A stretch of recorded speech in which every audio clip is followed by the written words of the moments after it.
अस्सलाम वालेकुम। गोजरा तहसील मलकवा से मुखातिब रिपोर्ट।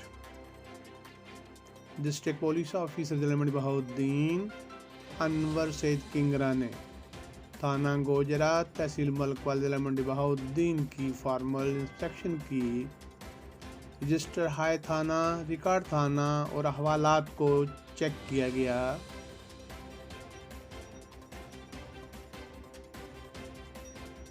थाना की सफाई सुथराई को देखा। फ्रंट डेस्क पर ऑनलाइन रिकॉर्ड और मैनुअल रिकॉर्ड को भी चेक किया। ऑनलाइन रिकॉर्ड को अपडेट रखने की हदायत की। डिस्ट्रिक्ट पुलिस ऑफिसर जिला मंडी बहाउद्दीन अनवर सैद किंगरा ने SHO को जराइम पेशा असर के खिलाफ कार्रवाइयाँ तेज करने की भी हदायत कर दी।